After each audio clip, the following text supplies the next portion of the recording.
Season 5 trailer just dropped, and there are a lot of things that you didn't catch. Hidden in plain sight are details so important and so disturbing that they change everything we thought we knew about how this story ends. Vecna's Chamber of Horrors.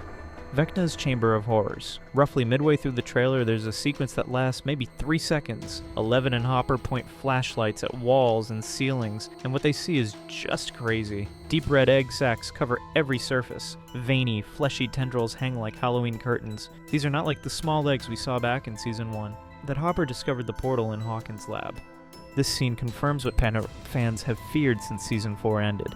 Vecna isn't just trying to open gates anymore, he's building an army. These egg sacs are his breeding chambers for Demogorgons, Demodogs, and possibly creatures we haven't even seen yet. Based on how large they are, he's definitely not planning a local assault on Hawkins. He's preparing for world takeover, like he wants total domination of the right side up. Think it back to Season 2, when we last saw Demodogs in full force. Dustin's pet Dart was revealed to be one of these creatures before it helped the gang by letting them pass through the tunnels. Since then, Demodogs vanished from the story.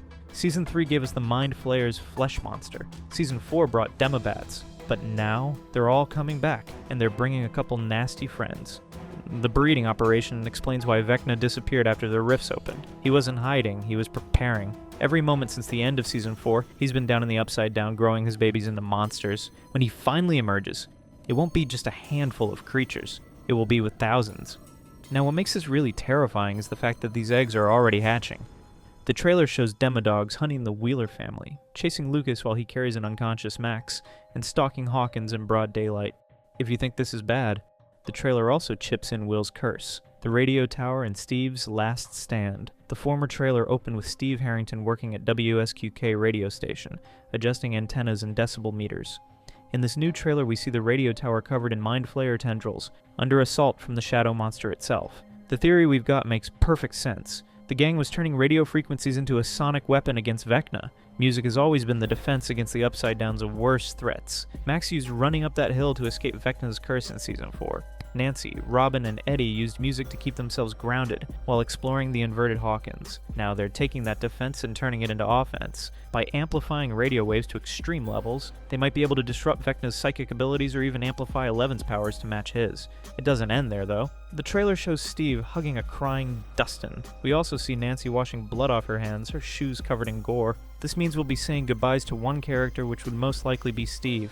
Steve's character arc has always been about redemption, about the popular jock who became the group's protector, the babysitter who would die for these kids. He has been the hero several times, but now, standing at that radio tower while the Mind Flayer attacks, he might be making his final stand. The Duffer Brothers promised this season would feel like 8 blockbuster movies. Blockbusters have casualties, heroes fall, and if someone has to stay behind to keep that signal broadcasting while everyone else escapes, Steve Harrington would definitely be that person. But what is Max's new story? Max Between Worlds and the Terrible Truth. Max Mayfield died at the end of Season 4. Vecna snapped her limbs, broke her body, and killed her. For a full minute, we saw that she was gone, but then Eleven brought her back. The thing is that being back doesn't mean being whole. The Season 5 trailer reveals just how incomplete Max really is now. Early clip shows her in a hospital bed, eyes open but totally unresponsive. Lucas sits beside her playing Running Up That Hill on a radio, hoping to get her conscious again. Later we see her awake, moving through the hospital in scrubs, hiding from Demodogs as Lucas carries her unconscious form to safety. Then there's the dreamscape shot. Max is surrounded by blinking lights and red mist, trapped in a place that looks neither fully real nor fully upside down. This is the liminal zone where Vecna's victims end up. Max isn't comatose in the traditional sense. She's conscious but trapped between worlds. Season 4 made it clear that when Vecna kills his victims, he absorbs them, using their deaths to open gates. Max's death opened the 4th gate, the one that split Hawkins wide open. But because Eleven pulled her back, Max might be serving a different purpose now. She could be the beacon keeping Vecna tied to the right side up, the one thing that keeps him from being banished back to the Upside Down permanently. How is this for Lucas? Well, to defeat Vecna completely, Max might have to die. Like, actually die permanently, beyond Eleven's ability to bring her back. Lucas spent the whole Season 4 trying to fit in with the popular crowd, abandoning the party. Now he faces losing Max forever, and this time, there's no miracle to save her. To add to the spice, Kate Bush's lyrics in Running Up That Hill talks about making a deal with God, swapping places with someone to understand their pain. In perspective, Lucas might be willing to make that swap, but then there's Eddie's grave. Eddie's grave and the satanic panic that never ended. Dustin visits a cemetery in the trailer. Eddie's grave and the satanic panic that never ended. Dustin visits a cemetery in the trailer, and what he finds stops him cold. Eddie Munson's grave has been vandalized. Spray painted across the headstone in harsh letters, "Burn in Hell." Eddie died a hero in Season 4, shredding Master of Puppets on his guitar while Demobats swarmed, giving Dustin and the others time to escape. He bought them the victory with his blood, but Hawkins doesn't know that. To them, Eddie Munson remains the satanic cult leader who murdered Chrissy Cunningham. Jason Carver's mob mentality poisoned the entire town, and that poison hasn't faded. The vandalism is a reference to Stephen King's Carrie, where the same message appeared on Carrie White's grave after she destroyed her town with telekinetic rage. Eddie's death marks the collision between supernatural evil and human cruelty.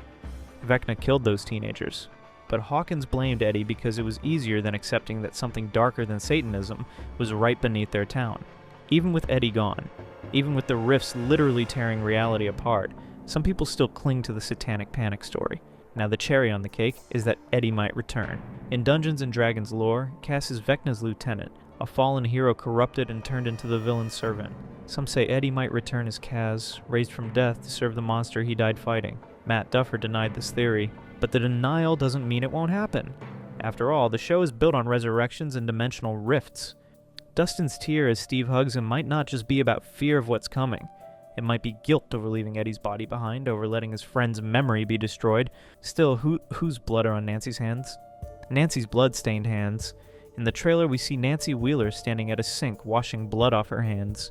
Later shots show her shoes covered in gore. This is the aftermath of holding someone as they die. Nancy's entire arc has been about making choices between two worlds. The normal life with Steve, where she could be safe and loved, or the dangerous path with Jonathan, where she pursues truth no matter the cost. Season 4 left that choice unresolved. With Nancy caught between both boys, neither relationship fully repaired. Now the trailer suggests that choice might be made for her in the cruelest way possible.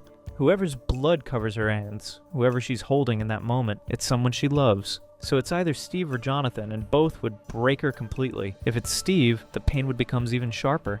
Steve has spent seasons protecting Nancy even after they broke up. For Nancy to be the one holding him as he dies, unable to save him despite all her bravery and intelligence, it would be devastating. It would also complete Steve's arc from selfish teenager to selfless hero, the ultimate redemption, don't you think? If it's Jonathan, then it's all different. Jonathan has been Nancy's partner in truth-seeking, the person who first believed her about the Upside Down when everyone else thought she was crazy. Their relationship has been complicated by distance and circumstance, though. His death would mean Nancy loses not just a boyfriend, but her fellow investigator. Either way, the blood on Nancy's hands means someone is gonna die. The gang has been lucky so far, with only Bob Newby and Eddie Munson dying along the way. Barb Holland died in Season 1, pushing Nancy onto this path. Now someone closer is going to fall. The Duffer Brothers have promised this season will have real consequences. Nancy washing blood off her hands while crying isn't misdirection. And while other characters are dying, Dr. K receives a promotion. Dr. K's shadow government fall, 1987, brought Hawkins under full military quarantine. The trailer showed downtown militarized beyond recognition, barricades everywhere, helicopters circling, soldiers patrolling near Hawkins' library where the massive rift tore reality open. We see the government intensify its hunt for Eleven, forcing her back into hiding. Hopper's cabin serves as a safe house with the sensory deprivation setups, so the same kind Dr. Brenner used when training her, but now it's for survival, for keeping her hidden while she prepares for the final battle. The town itself appears partially overtaken by the Upside Down, with civilians trapped in a war zone they can't comprehend. Enter Dr. K with what sources describe as Terminator-style badass energy. She appears in scenes showing children in underground bunkers, clearly a military or Hawkins lab figure. Her presence means someone is trying to replicate Brenner's experiments, creating new psychic weapons to fight the upside-down threat. This is where the story gets darker. Brenner spent years torturing children to create soldiers with powers. He stole babies, erased their identities, and experimented on them until they broke or died. Now, with the world ending, the government might be restarting that program. The breeding chambers belong to Vecna, but the government might be building their own chamber of horrors, sacrificing children in the name of survival.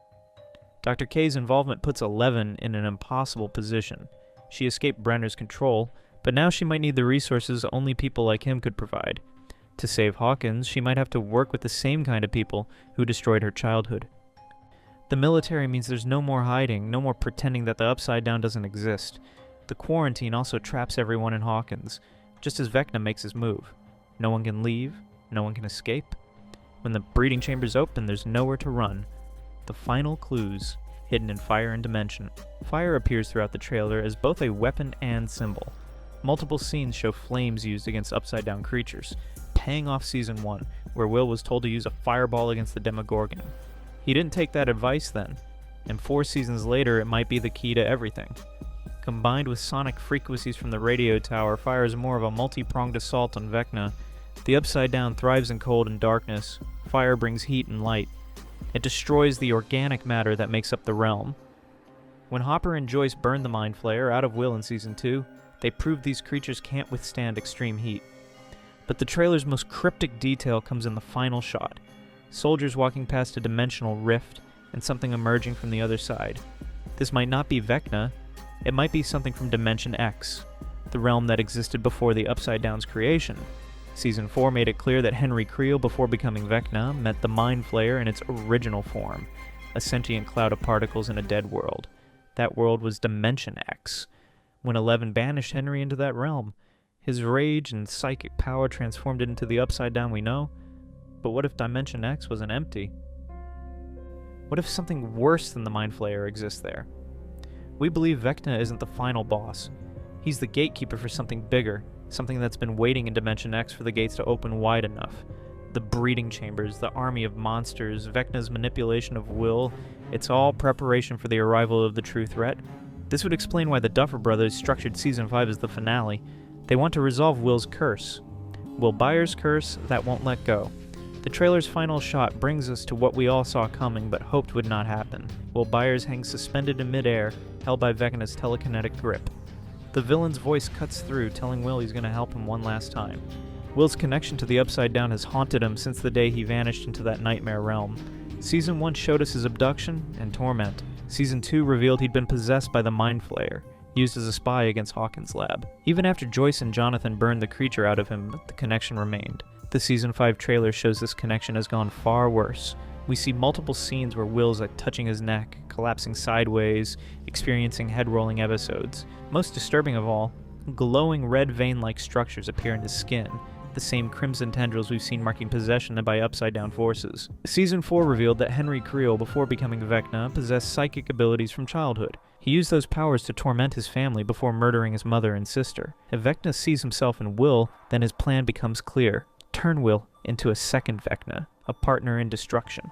The question hanging over everything is if Will Byers will sacrifice himself to stop this. The original Season 1 Dungeons & Dragons campaign ended with the Dungeon Master telling Will to cast a fireball at the Demogorgon. He didn't. Now, 4 seasons later, that unused fireball might be exactly what saves or destroys Hawkins. So there you have it. Every detail points toward a serious loss, impossible choices, and a final battle that will cost more than anyone wants to pay. Vecna's whisper to Will drives it in real deeply. What does he want to do with Will? Let's wait for the Season 5 release.